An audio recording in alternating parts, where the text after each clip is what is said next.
से कोई गलती हो गई और कहते मैंने दंडवत प्रणाम कर दी, क्षमा याचना की, तो महाराज जी बताते थे अपने मुखारविंद से मैं 9 घंटे दंडवत प्रणाम में पड़ा रहा, लेकिन गुरु महाराज जी ने आज्ञा नहीं दी आज्ञा। कितने मेरे गुरु भाई थे, सभी ने गुरु महाराज जी के चरणों में बेनती करी, दाता दीन दयाल अब क्षमा कर दो। लेकिन महाराज जी बताते थे मैंने जीवन में इतने अनुष्ठान किए, मैंने इतनी साधना करी, मैंने इतना कुछ किया, जो आनंद मुझे वो 9 घंटे में आया वो कभी जीवन में नहीं आया। लोगों के लिए एक सजा थी, लेकिन उनके हृदय में अंदर से क्या वो कृपा बरसा रहे थे ये किसी को मालूम नहीं। क्योंकि कहते हैं गुरु को महार शिष कुंभ है, गड़ गड़ काटे खोट, अंदर हाथ सहार के बारू मारे चोट। से कोई गलती हो गई और कहते मैंने दंडवत प्रणाम कर दी, क्षमा याचना की, तो महाराज जी बताते थे अपने मुखारविंद से मैं 9 घंटे दंडवत प्रणाम में पड़ा रहा, लेकिन गुरु महाराज जी ने आज्ञा नहीं दी आज्ञा। कितने मेरे गुरु भाई थे, सभी ने गुरु महाराज जी के चरणों में बेनती करी, दाता दीन दयाल अब क्षमा कर दो।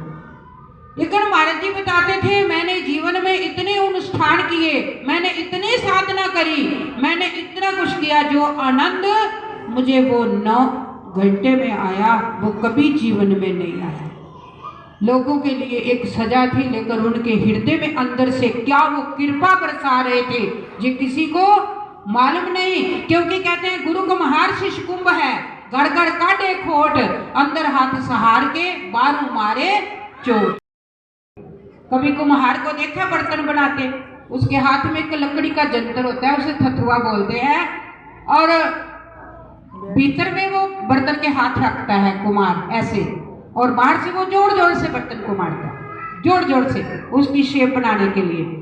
और कबीर जी ने देखा तो लिख दिया गुरु कुम्हार शिष कुंभ है, गड़ गड़ काटे खोट।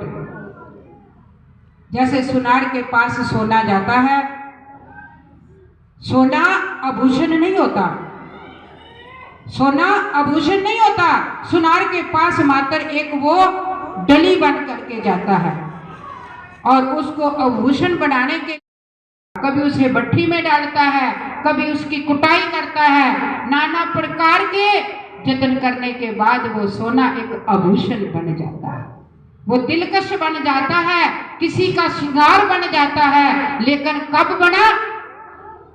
जब उसने मार खाई। अभी जे बच्ची भजन बोल रही थी ना, बुल्ले नु नचावे प्यार ते नचना पैंदा है, अभी बोल रहे थे ना। तो कहते हैं ओदा नचना इबादत बन जाता, जिन्हों नचन का भी चज होवे ओदा रब नहीं रुसदा, सौ रब दी, ते जिन्हों जार मनाने का चज होवे। बुल्ले शाह अपने मुर्शिद से नाराज हुए, किस कारण? ये इसके भजन से मुझे याद आया, वो 12 बुल्ले शाह जी बहुत अमीर थे, अमीर घराने से, लेकिन गुरु जो था वो सब्जी बेचने वाला था, उनका नाम था अनायत शाह गुरुदेव का, और वो सब्जी बेचते थे। और बुल्ले शाह जी बहुत अमीर थे, और उनसे गुरु दीक्षा लेने के लिए जब गए कि पीर साईं इस झोली में कुछ डाल दो। किसी कवि ने लिखा है, राजा से ना कर दोस्ती, ना जाने कब रुला देगा। कहते राजा से ना कर, बड़े बड़े आदमी से कहते थोड़ा बच के चलो। जब इंसान के पास पैसा आता है ना, ऑटोमेटिक वो बदल जाता है, उसके पास की बात नहीं रहती।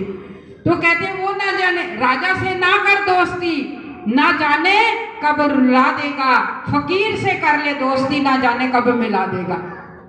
फकीर से कर ले दोस्ती, फकीर कहते हैं नानक नदरी नद। तो कहा फकीर साईं इस झोली में कोई खैरात डाल दो। कहा आपको नाम नहीं मिल सकता। क्यों नहीं मिल सकता? कहा अभी आपके भीतर अमीरी की बदबू है। बहुत अमीर घराने के थे, शाही घराने के थे। और एक दिन बुल्ले शाह जी जा रहे हैं, उनके गुरुदेव जो है वो प्याज की पौध को उखाड़ रहे थे। बुल्ले शाह जी पास जाकर खड़े हो गए, कहा रब दा की पाना, उन्हें कहा इधर पटना दे इधर लाना। बुल्ले ने सवाल किया रब दा की पाना, उन्हें कहा इधर पटना इधर लाना। प्याज की पौध को उखाड़ रहे थे ना, कहा इधर से उखाड़ दो, संसार की तरफ से मन को हटा दो और उस परमात्मा से मन लगा लो, बस इतना ही काम है। बुल्ले शाह को खैरात मिली, दीक्षा मिली। एक रोज अपने दोस्तों के साथ वो गुजर रहे थे, उधर से उनके गुरुदेव जो थे वो सब्जी का टोकरा सिर पर, आगे से बुल्ले ने देखा, कहा अरे मेरे दोस्त कहेंगे अरे तूने जे गुरु बनाया सब्जी बेचने वाला। और कहा गुरु का क्या है, गुरु तो फिर प्रणाम कर लेंगे। तो गुरु से उन्होंने पीठ मोड़ ली, अपना मुख मोड़ लिया गुरु से। और बुल्ले शाह के गुरु जो थे वो मुजरा देखते थे, कवाली होती थी। शाम को बुल्ले शाह जब कवाली में पहुंचे तो गुरु ने भी मुखड़ा मोड़ लिया, गुरु ने भी पीठ कर ली। हृदय में एहसास हुआ कि आज अंदर से मैं खाली हो गया हूँ, आज मैं दौलतमंद होकर भी आज मैं कंगाल हो गया हूँ, क्योंकि आज गुरु ने मुखड़ा मोड़ लिया है। बहुत परेशान हुए, एक फकीर के पास गए, मेरे गुरुदेव मेरे पीर मुर्शिद मेरे से नाराज हैं, मैं क्या करूं। कहा आपके गुरु को कोई शौक है। कहा कवाली होती है, लोग नाचते हैं, दीवाने होकर के पागल होकर के नाचते हैं। कहा फिर गुरु को मनाना है तो मुजरा सीखो। कहाँ सीखूं मुजरा। कहा इस शहर में एक तवाइफ है, वो मुजरा सिखाती है, उसके पास गए। मैं बुल्ला जानती थी। कहा मेरे पास किस लिए, शायद सोचा मैं अमीर है।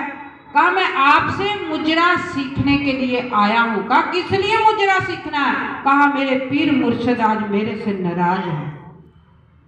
कहा तू इतना जवान, तू इतना सुंदर, तेरे पास दुनिया की कोई किसी चीज की कमी नहीं है, एक सब्जी वाले के लिए तू पागल हो गया। कहा नहीं, मेरा सब कुछ लुट गया, आज सब कुछ होते भी मैं कंगाल हूं, क्योंकि आज मेरा गुरु मेरे से दूर है। तो लिखा है अपना पीर मनावन दिखा, मैं मुजरा तो सिखाऊंगी, मेरी एक शर्त है। कहा क्या।